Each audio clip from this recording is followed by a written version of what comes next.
Sejarah masuknya peradaban Islam ke Indonesia dimulai sejak abad ke-13 seiring bergesernya agama Hindu di bumi pertiwi ini.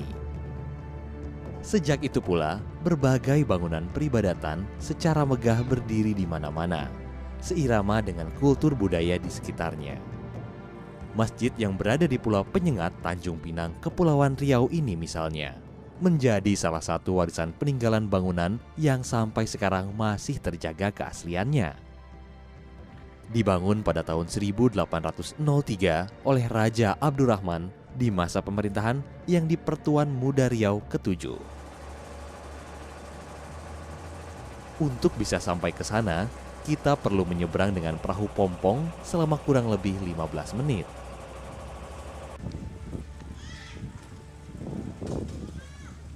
Masjid ini salah satu peninggalan zaman Sultan Riau, maka disebut dengan Masjid Raya Sultan Riau Pulau Penyengat.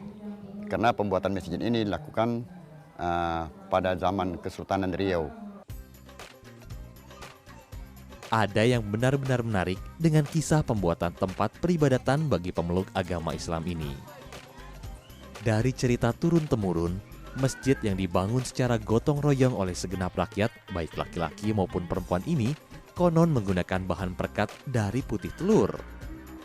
Hal ini terjadi karena pada saat pembangunan, begitu banyak sumbangan sayur mayur dan telur mengalir. Hingga para pekerja merasa bosan makan telur melulu. Sebenarnya bukan perencanaan dari awal memakai putih telur, karena itulah. Karena telur itu yang berlimpah-limpah. Jadi pertama dibuang terlihat oleh arsitek ini disampaikan bahwa telur ayam ini menurut pengalaman di negeri mereka bahwa bagus sekali. Karena di zaman itu mereka belum mengenal semen, Pak. Jadi alhamdulillah sampai hari ini bangunan masjid yang ada ini belum pernah direnovasi kecuali kita ganti catnya aja. Alhamdulillah belum ada yang rusak, belum ada yang bocor, belum ada yang...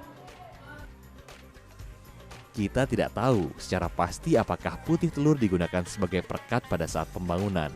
Karena memang tidak ada prasasti atau data-data lain yang valid untuk membuktikan kebenarannya.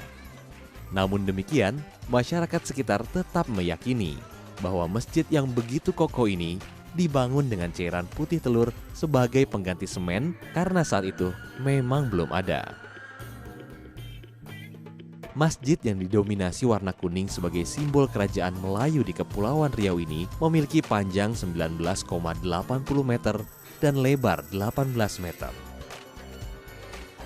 Bentuk simbol lainnya berupa kubah sebanyak 13 buah serta menara sebanyak 4 buah. Fungsi utama masjid memang sebagai tempat ibadah sholat. Untuk itulah, ruangan yang paling besar di sini dipergunakan untuk sholat. Selanjutnya, terdapat beberapa ruangan baik sebagai pendukung ibadah maupun ada juga tempat buat melepas penat. Kita tidak mempergunakan ruangan masjidnya, kita mempergunakan ruangan di luar ini. Karena biasa kalau acara-acara hari-hari besar Islam segala macam itu kan ada makan, minum segala macam. Jadi kita tidak mempergunakan. Jadi ruangan masjid itu khusus untuk ibadah. Di almari berhiaskan kaligrafi ayat dari surat Al-Kahfi inilah tersimpan kitab suci serta 1.200 buku-buku Islam peninggalan yang di Pertuan Muda Riau ke-10 Raja Muhammad Yusuf. Dan bisa kita lihat isi dari almari. Inilah kitab-kitab peninggalan yang di Pertuan Muda Riau yang ke-10. Disebut dengan Khutub Khanah Morhum Ahmadi. Jadi kalau dulu 1.200 judul kitab. Sekarang sudah berkurang, Pak, karena terlalu tua. Ini kan umurnya sudah dibeli pada tahun 1800, lebih kurang 1840-an, Pak. Kalau sekarang ini hanya tinggal sekitar 500-an, Pak.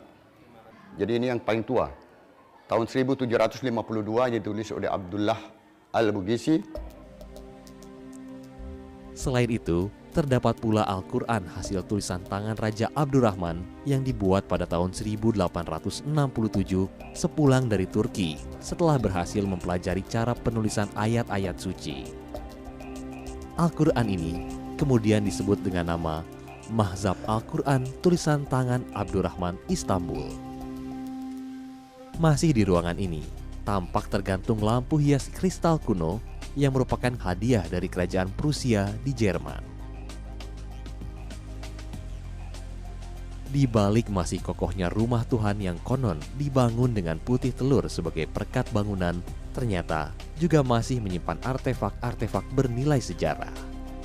Maka tak heran kalau Masjid Raya Sultan Riau Pulau Penyengat ini menjadi benda cagar budaya nasional yang harus kita jaga kelestariannya.